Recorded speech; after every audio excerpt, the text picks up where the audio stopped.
신데렐라와 그 자매들, 인간의 시기심, 앤 베리 율라노프 공저, 이재훈 옮김, 한국심리치료연구소. 저자 소개하겠습니다. 앤 율라노프 박사는 뉴욕 유니언 신학대학원의 목회 상담학 교수이며 동시에 뉴욕 융 인스티튜트의 슈퍼바이저입니다. 베리 율라노프 박사는 컬럼비아 대학교 버나드 컬리지의 영문학 교수입니다. 이 부부는 종교와 정신건강 부문의 전문지인 릴리전 앤 헬스의 공동 편집장이기도 합니다. 역자를 소개합니다. 역자 이재훈, 뉴욕 유니언 신학대학원에서 정신의학과 종교를 전공하여 박사학위를 받았으며 융학파 분석가인 앤 율라노프의 지도를 받았다. 현재 한국심리치료연구소 소장으로서 대상관계 이론과 융학파 이론에 입각한 심리치료 전문가 양성에 전념하고 있다. 역자 서문.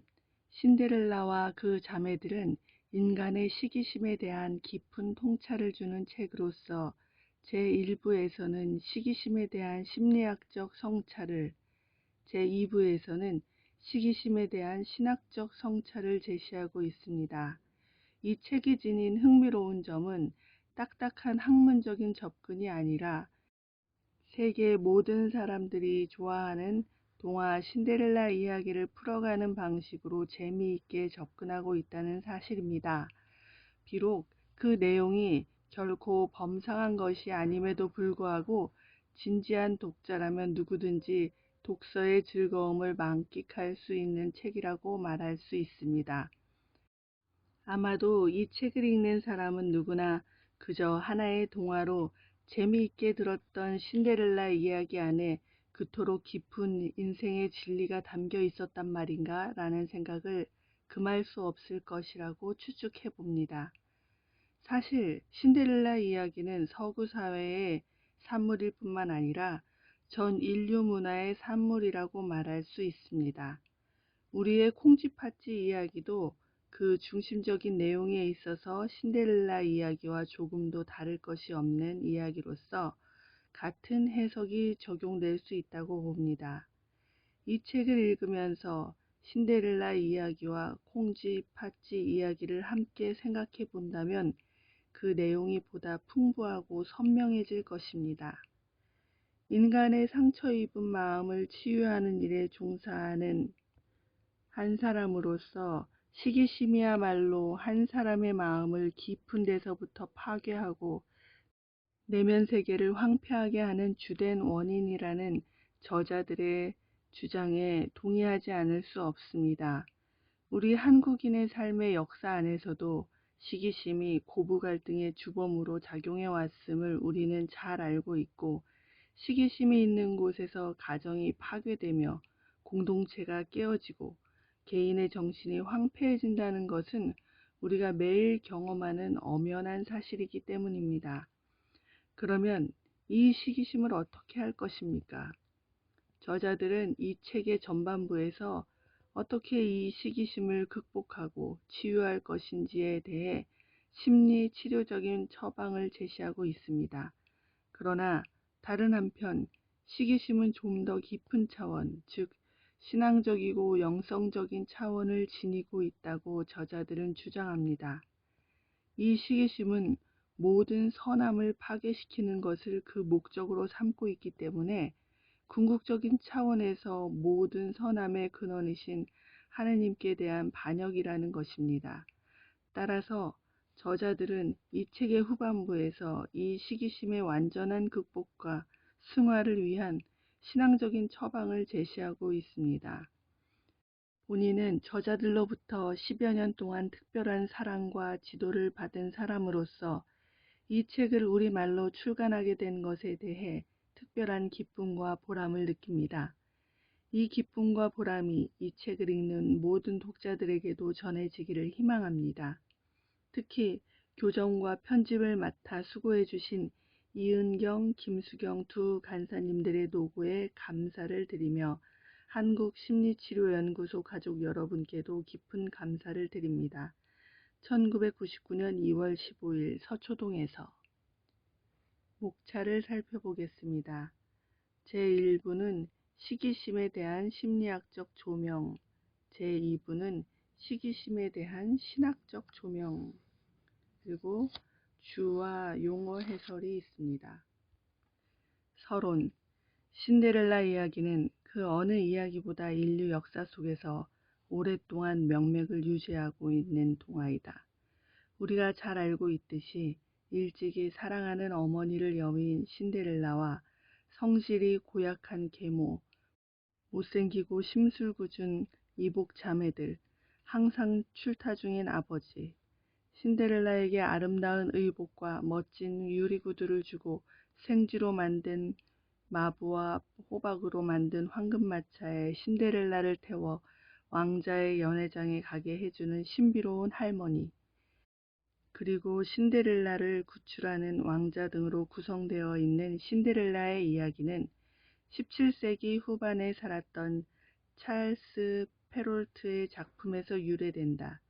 찰스 페롤트의 신데렐라와 비슷한 동화들은 북미 대륙과 아시아 및 아프리카 문화권에서 천여 년 전부터 전해 내려오고 있으며 그 숫자는 무려 700여 종이나 된다.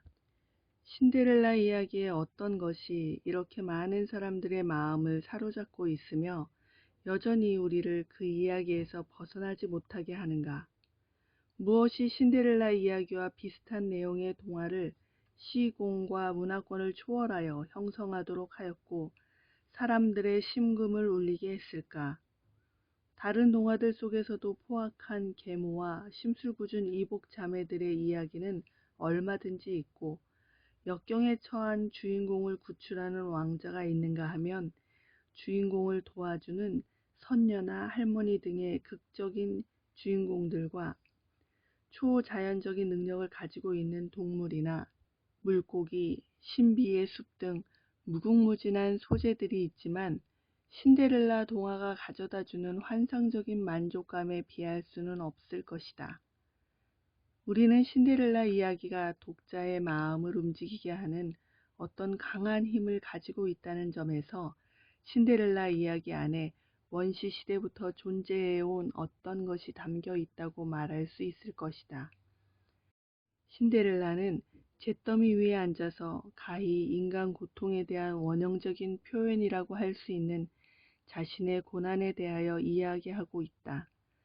그녀의 고난의 특성은 자연적인 차원에서나 초자연적인 차원에서 고난받는 종의 역할을 갖는다는 데 있다.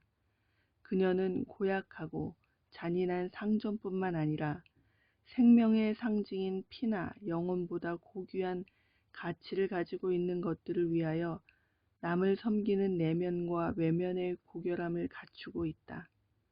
그녀는 누더기 옷을 입고 끝없이 노동을 해야 하는 고통스러운 운명에 처해 있음에도 불구하고 끝까지 자신의 인격의 고결함을 잃지 않기 때문에 계모와 이복 자매들의 시기심을 불러일으킨 것이다. 동화 신데렐라는 비록 짧은 이야기지만 우리에게 강렬한 느낌을 주고 오래된 인간의 시기심을 다루고 있다. 우리는 이렇듯 인간 내면 깊숙이 존재하는 감정인 시기심에 대해서는 거의 언급하지 않고 있다. 고전에서는 시기심을 7개의 죽을 죄 가운데 두 번째 죄로 취급하면서 가장 엄하고 나쁜 언어를 사용하여 묘사하고 있으며 적절한 행동의 범주 바깥으로 추방한다. 시기심은 윤리, 신학, 철학에 관련되지만 여전히 주변적인 주제에 머물고 있다. 시기심은 사회학적 서적 또는 인류학 논문이나 학술지에 특별히 등장하는 주제이기도 했고 가끔 정치적인 주목을 받기도 했다. 드물긴 하지만 혁명과 같은 커다란 사건이 시기심의 역할에 대한 이해와 설명을 시도하는 동기가 된 경우도 있었고 또 어떤 경우에는 시기심이 가정 내의 폭력으로 나타나기도 했다. 시기심은 단테나 존 버년 등이 활동한 중세기와 르네상스 시대의 서사문학과 몇몇 현대 소설 속에 나타나는 인물을 통하여 실감나게 표현되었다. 그러나 그들의 모습이 아무리 잘 표현되었다 하더라도 대부분 고약한 성격을 지닌 인격상으로 표현되었기 때문에 시기심은 우리의 의식 세계로부터 늘 외면당해 왔다. 시기심은 우리의 생활에 있어서 우리가 살고 있는 모든 장소에서 일어나는 크고 작은 일, 중요한 일, 사소한 일 속에 존재하고 있으며 보통 사람들의 일상사 안에 있다. 이러한 시기심의 중요성은 우리 모두가 어떤 형태로든 시기하거나 시기받는다는 사실에 있다. 소극적이든 적극적이든 우리는 가끔 신데렐라나 그녀의 자매들과 같은 역할을 하게 되는 우리를 본다. 프로이드 학파에서 말하는 남성의 성기에 대한 여성의 시기심이 시대를 풍미하는 하나의 일반적인 언어가 되었고, 여기에 대응하여 남녀가 상호 보완적이어야 한다는 남녀 평등에 중점을 둔 후기 심리학 이론과 함께 남성이 여성의 젖가슴이나 자궁에 대하여 갖는 시기심에 대한 이론이 제기됨으로써 바야흐로 보편적인 차원으로 확장되어 가고 있다. 대상관계 심리학의 창시자 클라인은 남성 성기에 대한 여성들의 시기심과 여성 성기에 대한 남성들의 시기심이 정신분석에서 가장 핵심적인 요소이며, 이러한 시기심이 인간 행동의 기초가 되는 내면 세계를 알 수 있는 가장 중심적인 진리이고 영속적인 요소임을 밝혀주었다. 그러나 시기심에 대한 클라인의 발견과 연구는 모두 시기하는 사람의 입장만 다루고 있다. 따라서 우리는 이 책에서 시기하는 사람의 차원보다는 시기받는 사람의 경험으로부터 시작하려고 한다.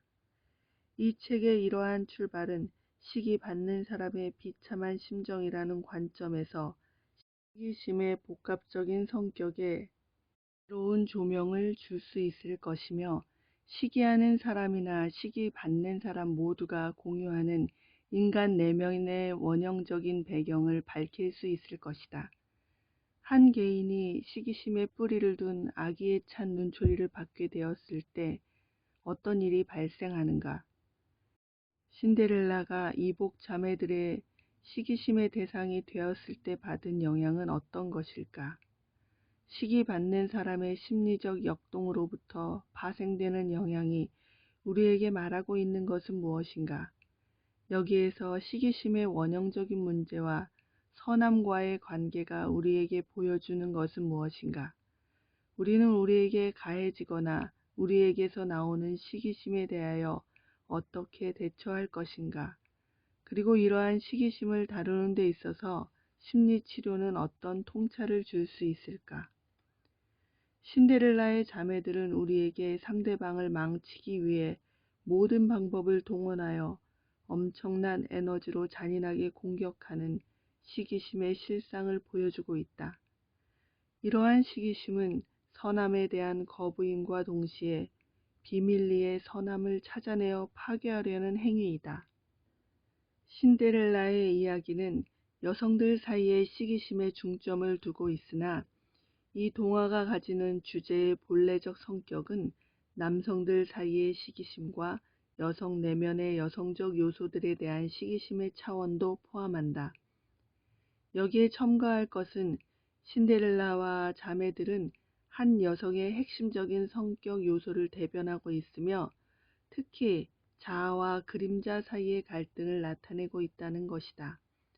그러므로 우리는 동화 신데렐라의 해석을 통하여 우리 내면에 있는 여성적인 면과 남성적인 면의 조화 혹은 부조화에 관한 내적인 차원과 동성과 이성으로 구성된 인류가 어떻게 서로 경쟁하고 조화를 이루며 우리의 삶을 영위해 나갈 것인가에 관한 외적인 현실 차원 사이를 오가면서 시기심에 관한 논의를 전개하고자 한다.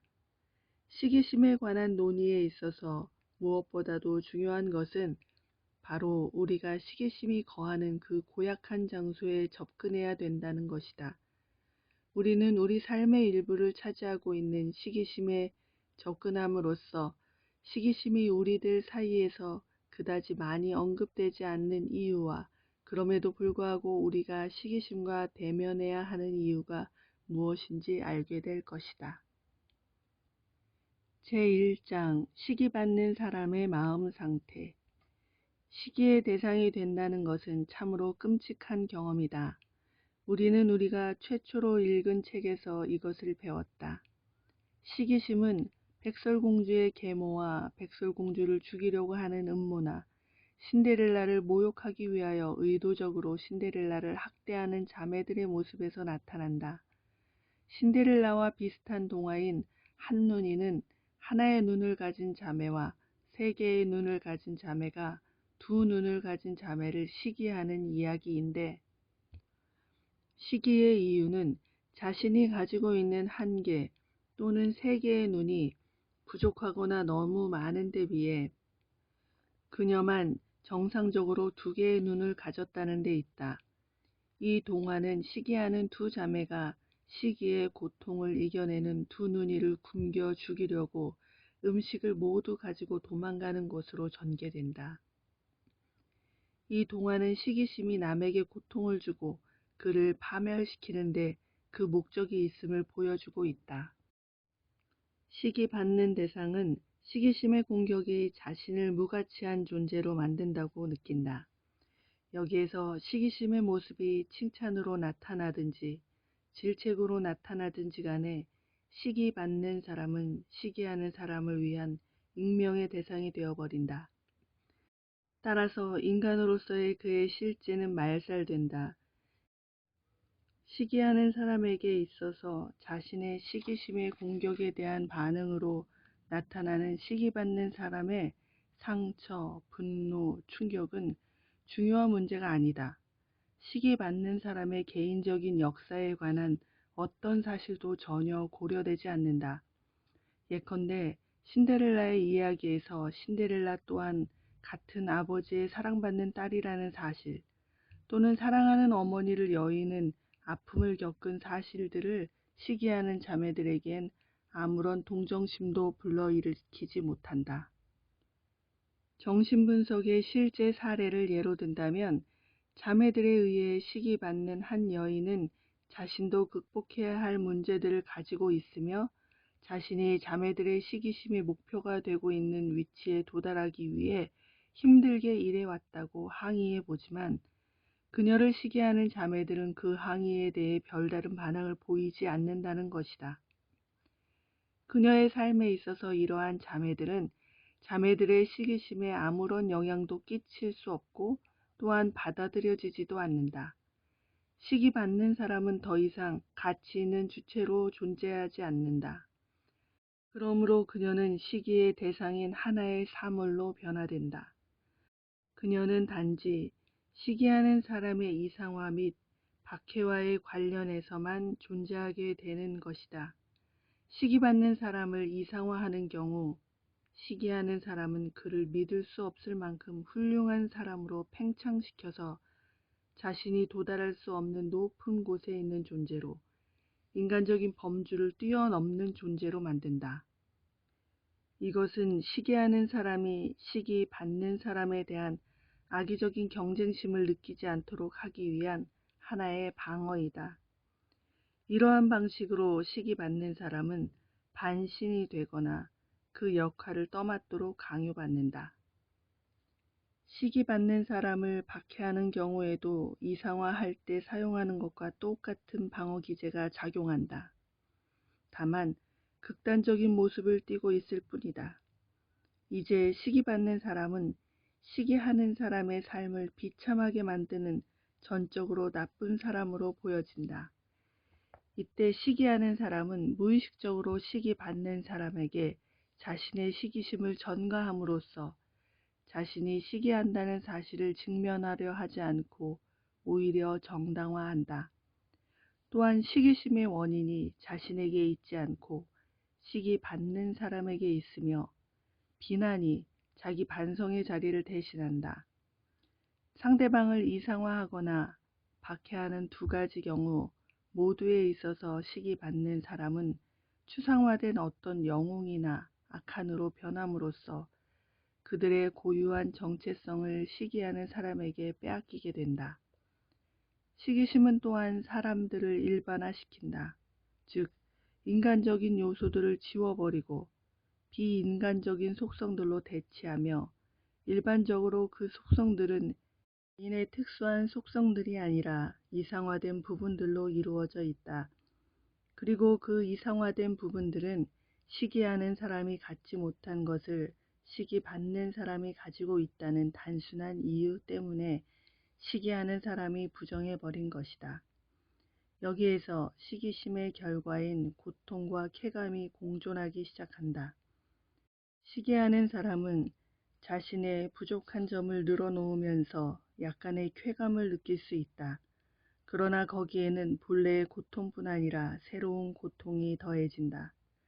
다른 사람을 추상화시켜버린 효과가 즉각적으로 자신에게도 나타난다. 즉, 다른 사람을 추상화시킴으로써 시기하는 사람 또한 자신의 고유한 정체성을 상실하게 되고 자신 또한 그다지 특별하지 않은 일반화된 한 사람이 되는 것이다.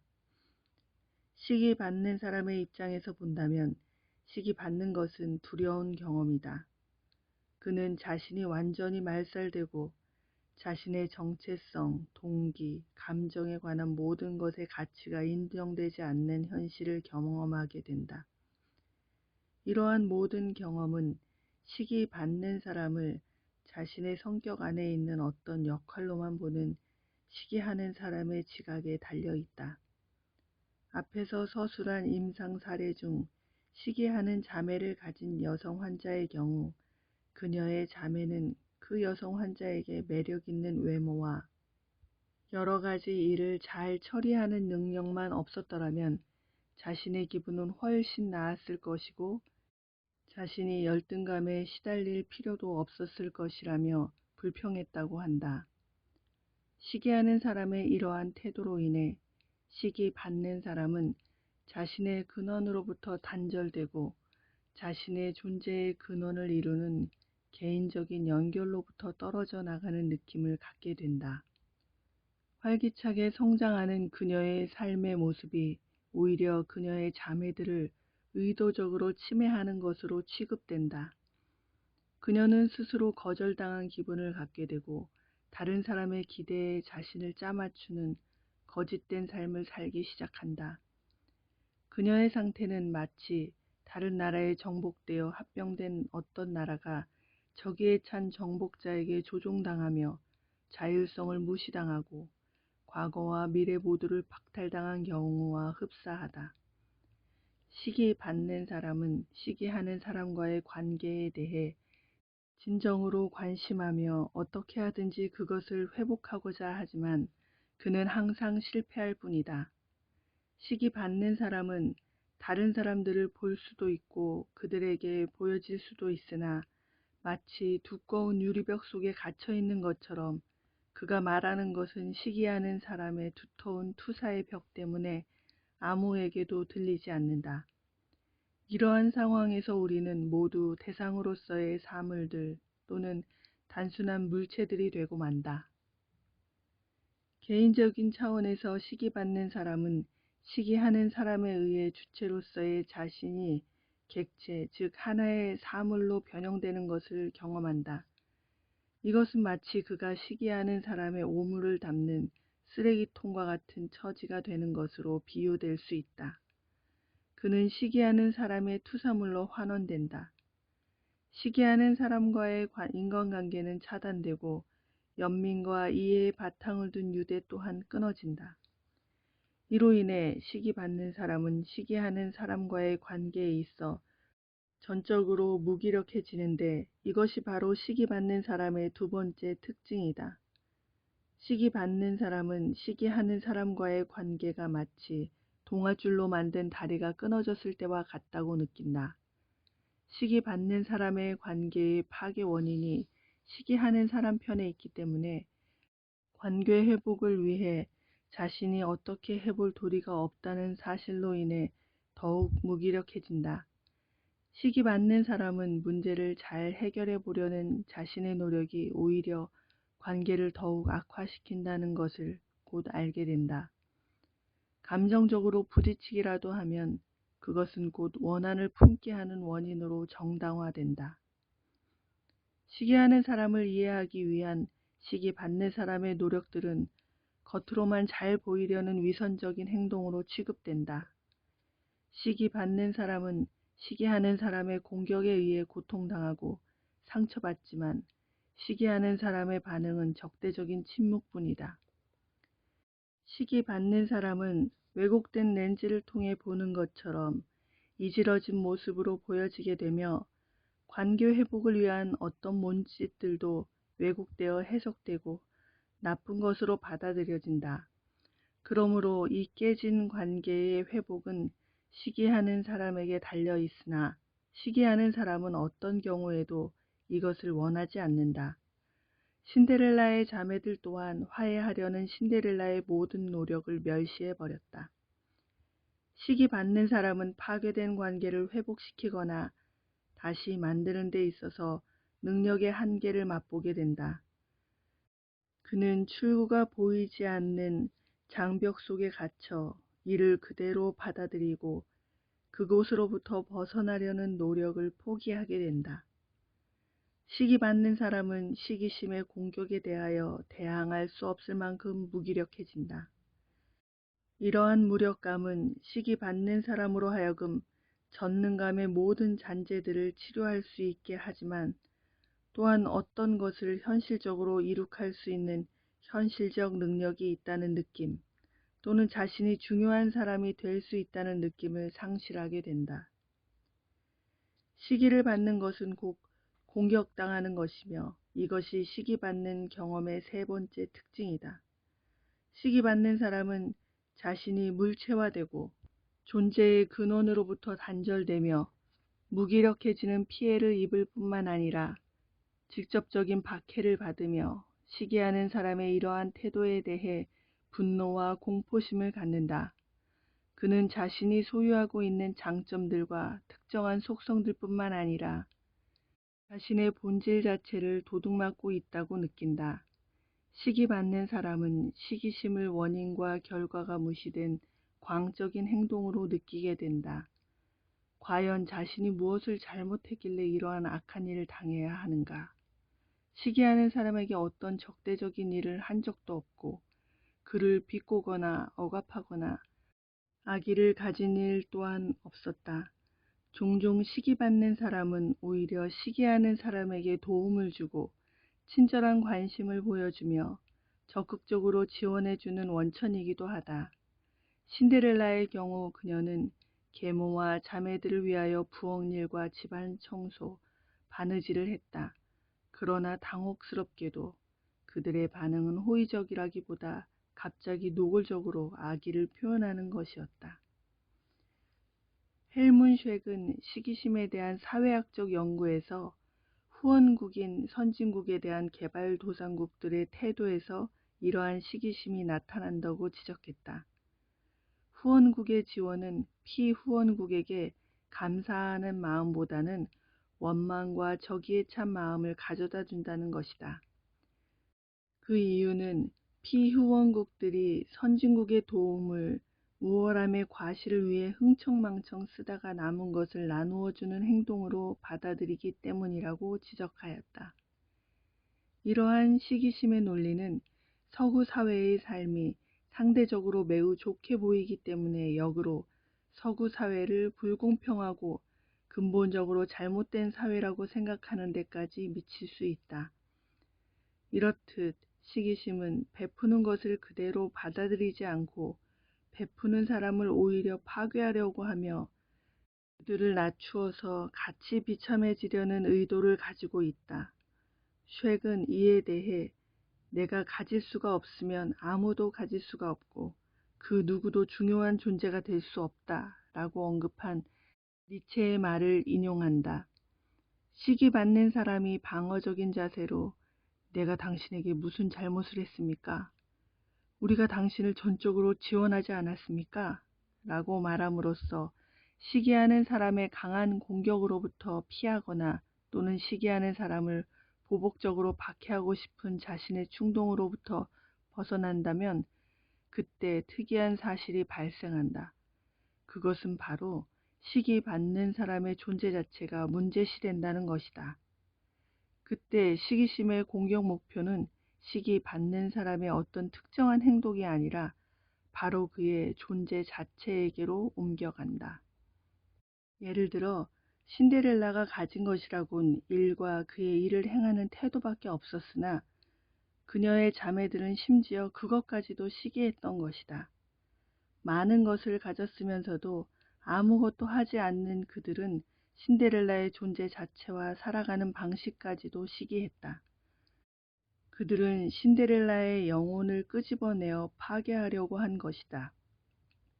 잿더미 속에서 누더기 옷을 입은 신데렐라가 자신에게 강요된 노동을 기쁜 마음으로 처리해가는 고난받는 종으로서의 모습은 확실히 시기를 일삼던 이복 자매들이 결핍하고 있는 매력을 보여준다.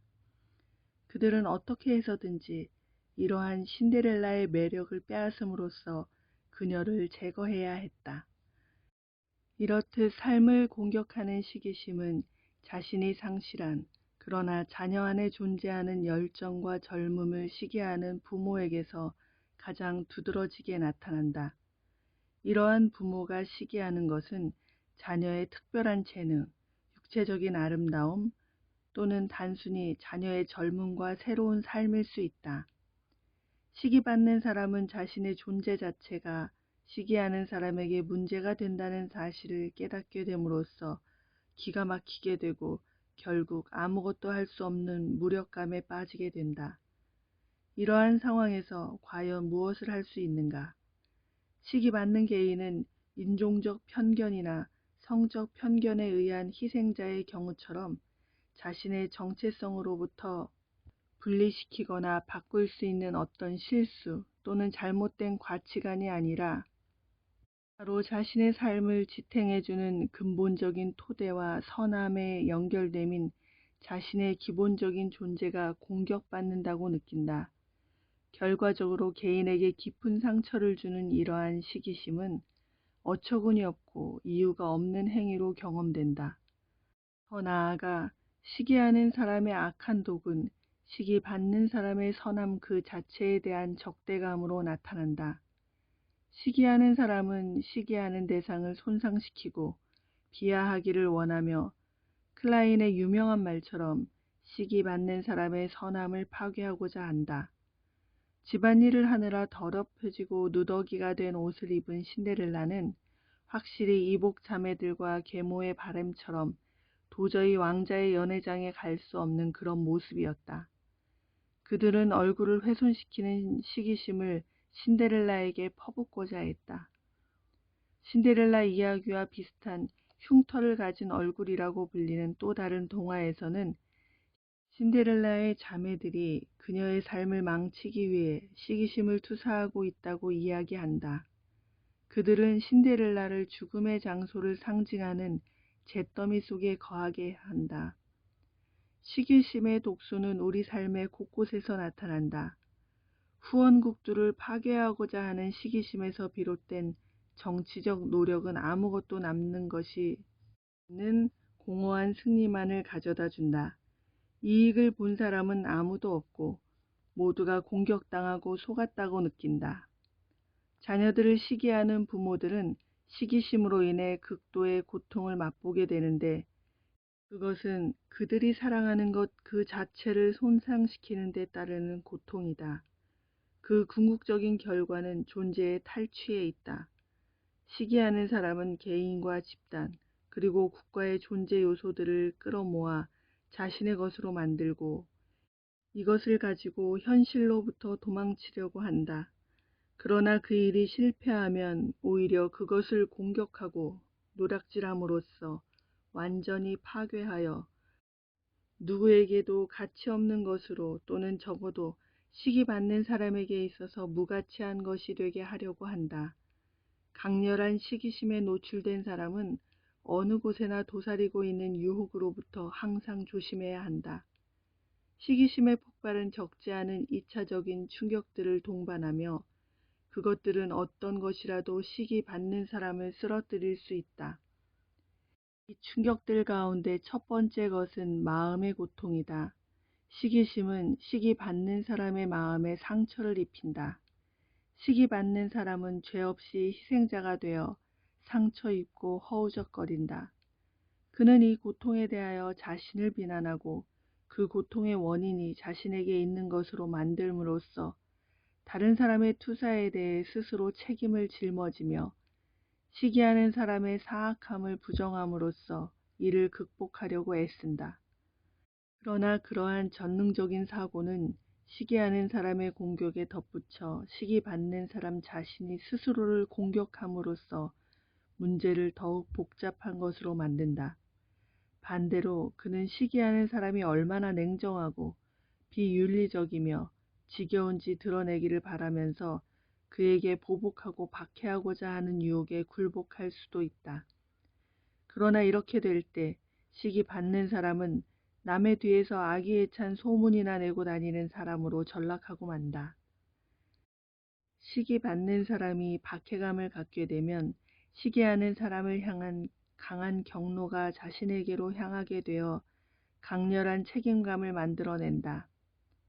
한 여성은 자신의 존재가 자매의 불행을 자극하기 때문에 살아있는 것 자체에 대해 죄책감을 느낀다고 말했다. 그녀는 자신을 비하시킴으로써 자매가 행복해지기를 원했다. 실제로 그녀는 자매가 부러워했던 자신의 몇몇 활동들을 포기했고 그 영역으로부터 떠나버리기까지 했다. 그러나 그것이 시기하는 사람의 경로로 가득한 박해이건 또는 자기 자신의 박해이건 사태를 호전시키지는 못한다. 그것들은 단지 시기 받는 사람의 영혼을 시기심의 도구로 오염시킬 뿐이다. 시기 받는 사람이 경험하는 또 하나의 유혹은 철수하는 것이다. 그는 시기심의 사악함에 희생되지 않고 어떻게든지 그 시기심에 의해 오염되지 않을 수 있는 장소를 찾아 숨는다. 그러나 이와 같은 철수의 태도는 즐거움과 고통 모두를 주는 시기심의 원천을 보유하면서 동시에 그것을 없애려고 하는 시기하는 사람으로 하여금 더 큰 공격을 하도록 불을 붙인다. 따라서 시기하는 사람을 죽이기 위해 또는 시기받는 사람으로부터 더욱 자극적인 반응을 끌어내기 위해 강박적으로 접근해 오며 필요하다면 폭력도 서슴지 않는다. 시기하는 사람은 시기받는 사람의 철수를 결코 허용하지 않는다. 시기하는 사람은 철수를 마치 시기받는 사람이 선한 것을 가지고 몰래 도망치는 것으로 여기며 따라서 그를 계속 추적해야 하고 최소한 작은 상처라도 입혀야 한다고 믿는다. 직장에서 시기심의 대상이 된 한 여성은 싸우고 싶지 않아서 은퇴하기로 결심했다. 그러나 시기하는 사람은 그녀가 떠나가는 그때에도 그 여인의 사무실 문에 아기에 찬 글을 써붙였다. 철수에 관한 좀 특이하긴 하지만 드물지 않은 유혹이 있다. 그것은 시기받는 사람이 스스로 전적으로 자기 충족적인 사람이 되어 정상적인 상호 의존 관계의 필요성을 부정하는 것이다. 이것은 특히 시기심이 자기 자신에게조차 숨겨져 있는 사람에게 해당된다. 시기심이 가지는 악마적인 요소는 그것이 철수할 수 없는 상황, 즉 가족, 직장 등의 친밀한 관계에서 가장 빈번히 발생한다는 데 있다. 그렇다면 동료, 이웃, 형제 또는 부모 등의 타자에 대한 의존을 어떻게 부정할 것인가?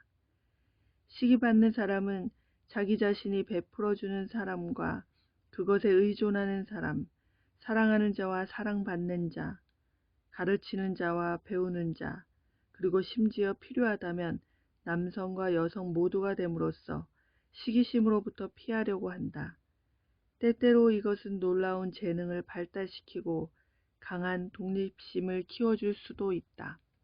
그러나 그것은 결코 오래가지는 않는다. 결국 만성적인 외로움 또는 심지어 분열적인 고립 상태를 가져오기도 한다. 결국 이러한 철수는 출발점으로 되돌아가 존재 자체를 축소시키는 경험으로 끝나고 만다. 이러한 시기심을 멀리하려는 모든 노력은 오히려 더 많은 시기심을 불러일으킨다. 시기 받는 사람이 타자에 대한 의존을 부정하는 데 성공했을 때 그는 곧 자기 자신을 부러워할 만한 특별한 대상으로 만들게 된다. 시기받는 사람은 시기하는 사람이 투사하는 이상화에 대해 자신은 그런 사람이 아니라는 것을 보여주지 않음으로써 시기하는 사람의 시기심을 더욱 자극한다.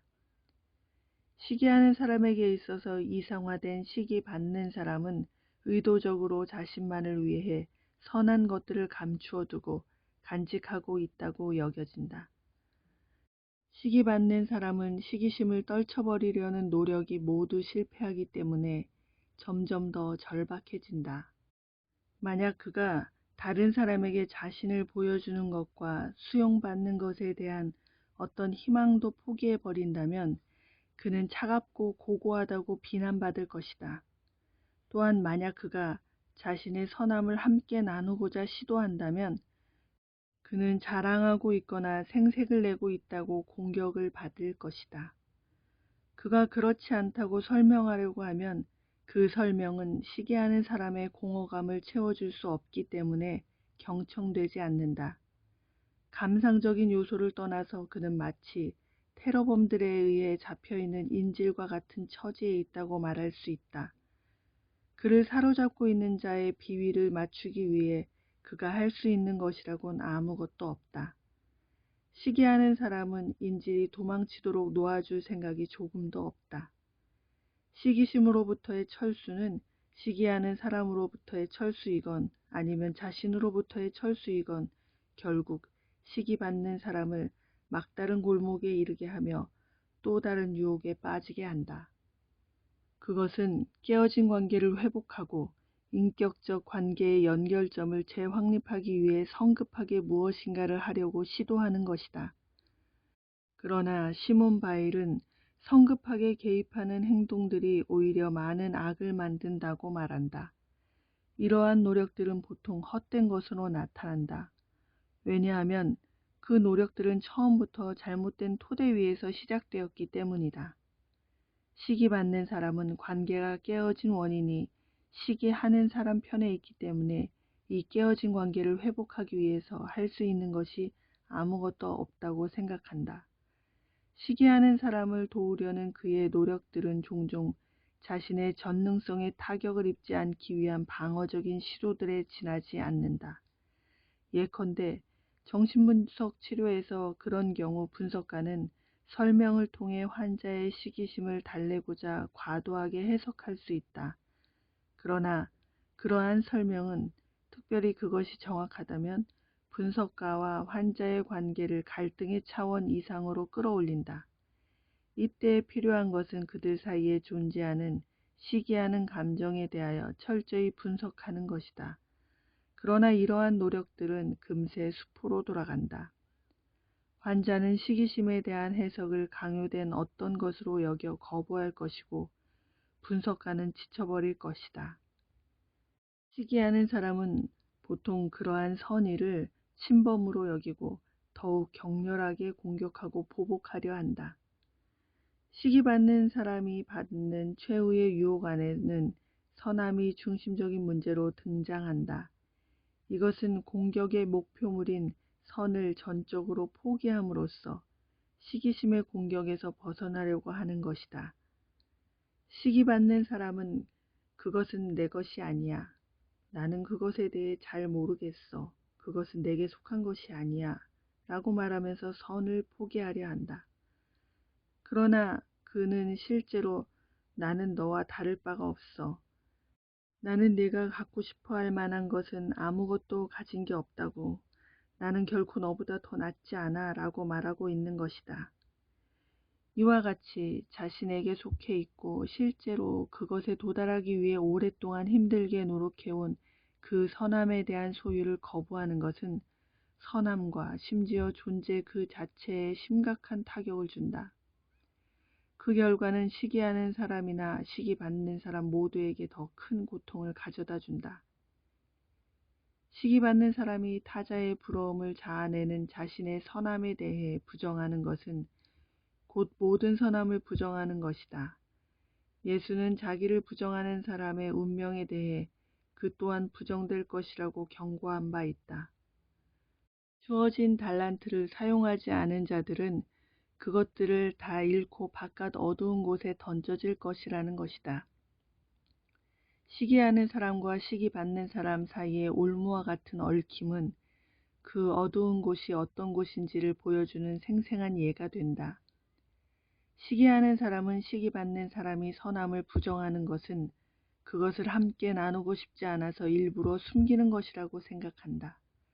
이때 시기하는 사람의 박해적인 행동은 거의 절정에 이른다.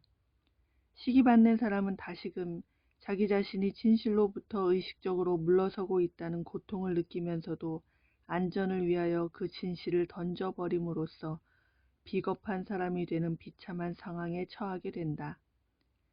시기받는 사람은 큰 고통을 안겨준 시기심의 공격에 대한 책임이 선함 그 자체에 있다고 생각하는 유혹에 빠짐으로써 오히려 선함에 대해 깊은 두려움을 느낀다. 그는 스스로에게 이렇게 말할 것이다. 나에게 이렇게 오명을 가져다주는 그것에 대해서 어떻게 더 이상 즐거워할 수 있단 말인가? 재능이 부족하고 덕이 부족해서 시기심의 대상이 되지 않는 것이 더 낫지 않을까? 만약 선함만 버린다면 안전해질 것이다. 그러니 차라리 선함으로부터 돌아서고 그것이 결코 선한 것이 아닌 척 또는 그것이 아예 존재하지도 않은 척 하는 것이 더 나을 것이다. 오늘은 여기까지